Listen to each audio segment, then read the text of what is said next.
Buenas noches, amados hermanos. Es un gusto para mí saludarlos y acompañarlos este día viernes con una nueva cápsula de oro en el cual estamos aprendiendo este nuevo énfasis del mes de agosto, santidad, una vida en adoración y reverencia. Todo esto basados en el capítulo 3 de Proverbios.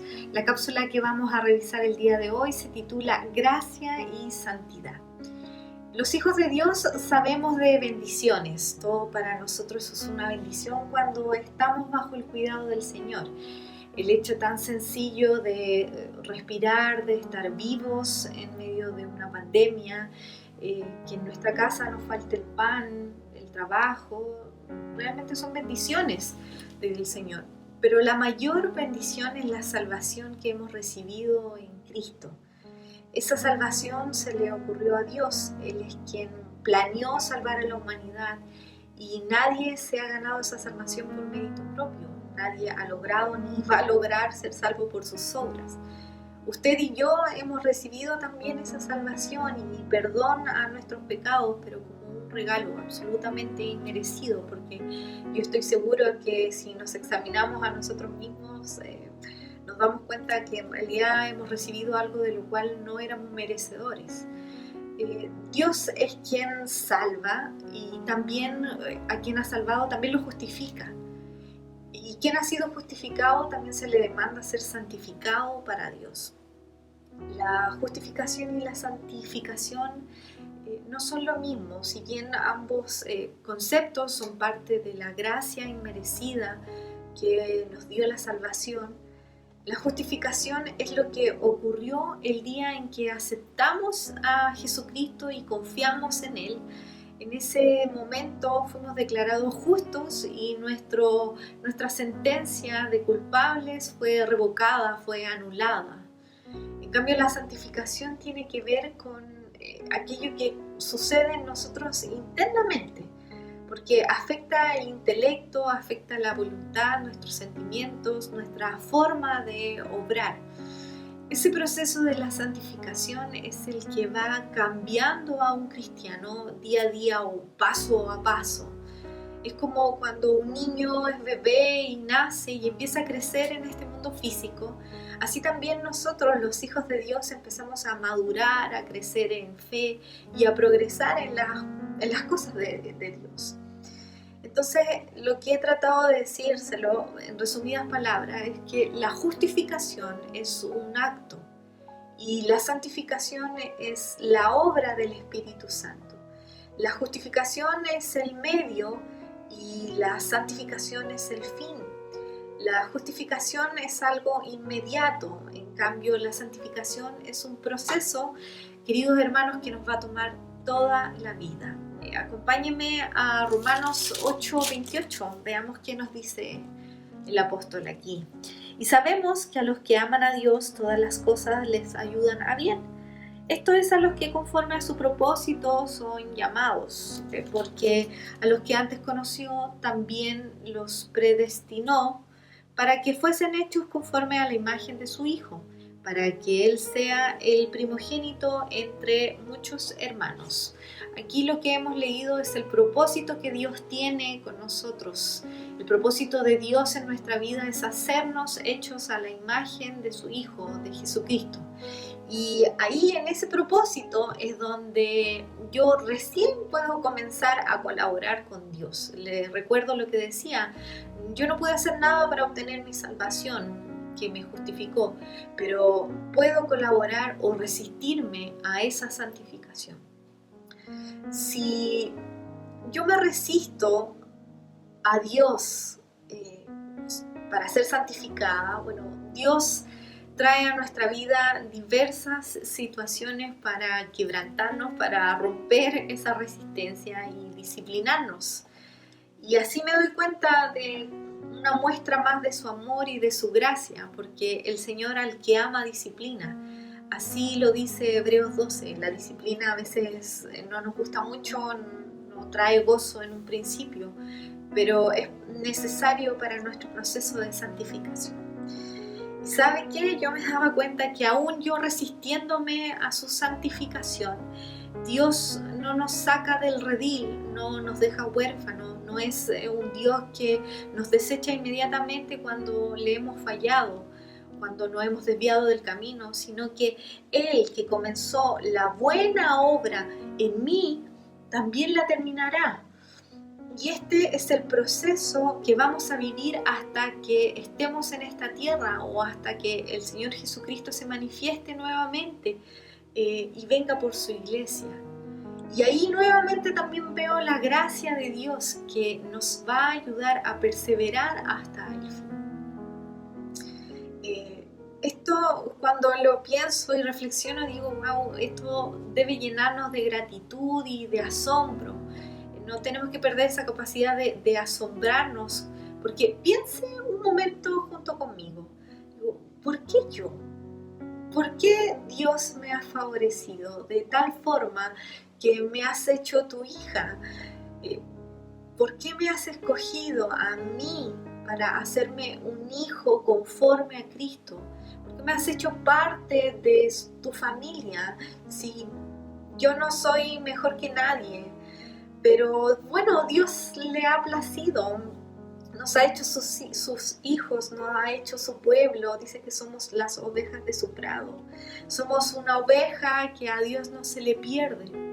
Recuerde cómo Él nos enseña eso en la parábola de la oveja perdida. Un hombre tiene 100 ovejas y se le pierde una de su redil y la busca hasta que la encuentra y la trae de vuelta con él. Cuando hablamos de la gracia, en ningún caso debe producir una ligereza en nuestro caminar cristiano o pensar superficialmente de la santidad en nuestra vida. Vamos al capítulo 6 de Romanos, voy a leer del versículo 1 al 4. Dice, ¿qué pues diremos? ¿Perseveraremos en el pecado para que la gracia abunde? En ninguna manera, porque los que hemos muerto al pecado, ¿cómo viviremos aún en él? ¿O no sabéis que todos los que hemos sido bautizados en Cristo Jesús, hemos sido bautizados en su muerte? Porque somos sepultados juntamente con él para muerte por el bautismo, a fin de que como Cristo resucitó de los muertos por la gloria del Padre, así también nosotros andemos en vida nueva.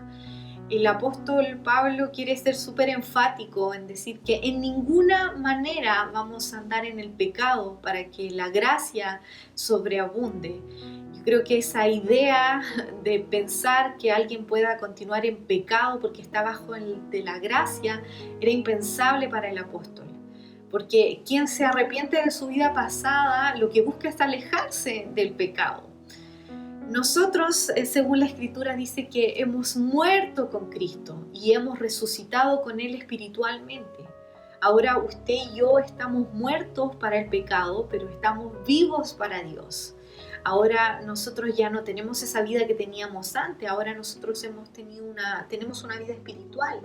Ahora nos damos cuenta de situaciones espirituales que quizás antes no podíamos ver. Teníamos una venda en nuestros ojos.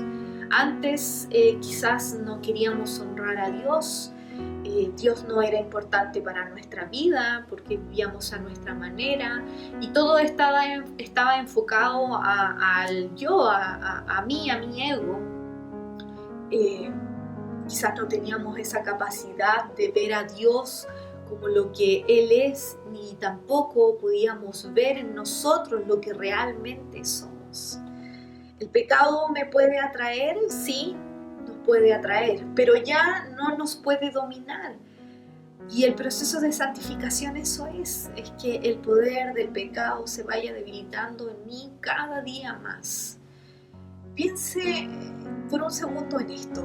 Nosotros somos receptores de una gracia inmerecida, de un amor inmerecido, de un perdón inmerecido. Nosotros éramos quienes debíamos recibir ese castigo, pero nuestro Salvador tomó nuestro lugar y nos dio vida eterna y además nos permitió reconciliarnos con Dios.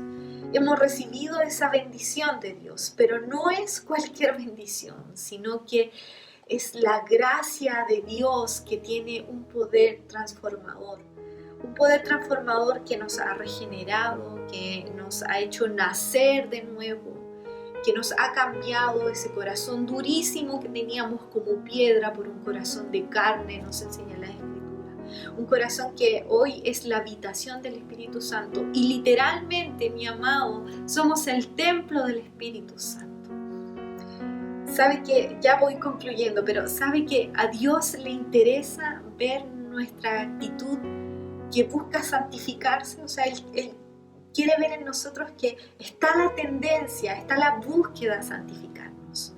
Porque para eso Él dejó su gracia, para que nosotros nos perfeccionemos en nuestras debilidades. Y nos ha llamado a una vida en santidad. Porque Dios, que es santo, no puede coexistir con el pecado. Dios quiere coexistir con nosotros, Él quiere intimar, Él quiere compenetrarse con nosotros por medio de su Espíritu Santo. Pero donde Él haya pecado, Él ya no puede estar. ¿Sabe que ese amor de Dios que ha sido representado en Jesucristo debe ser nuestro mayor estímulo de una vida en santificación y también de servicio a Dios?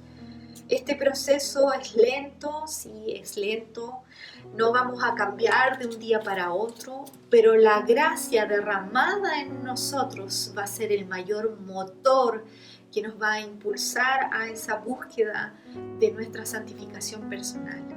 Hoy día tenemos la capacidad dada por Dios para no responder al llamado del pecado y vivir una vida distinta. La palabra nos enseña que somos vencedores del pecado, vencedores de la muerte. Por lo tanto, la invitación que me hago a mí misma y le hago a usted es que vivamos como tal. Recuerde que nosotros estábamos muertos en delitos y pecados. Nuestra voluntad absolutamente esclavizada. Y hemos recibido esta salvación. Entonces, ¿cómo vamos a responder a esa tan grande salvación? Esto no solamente se trata de ver la victoria de nuestra vida, nuestra victoria sobre el pecado, sino que también se trata de cómo yo respondo, cómo honro a Dios con mi propia vida.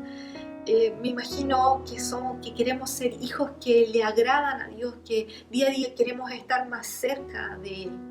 Por lo tanto, nuestra invitación es que tenemos todas las de ganar y poder triunfar en nuestra santificación, porque tenemos su gracia y tenemos su Espíritu Santo. Amados hermanos, espero sean bendecidos usted y su familia con esta cápsula y que el Espíritu Santo sea quien le hable, quien lo impulse, quien lo inspire a buscar una vida en santificación por el simple hecho de querer honrarlo a Él, de querer agradar a Dios, de querer estar más cerca de Él. Y insisto, tenemos su gracia y el Espíritu Santo para poder lograrlo. Le envío un abrazo fraterno y que sea muy bendecido. Muy buenas noches.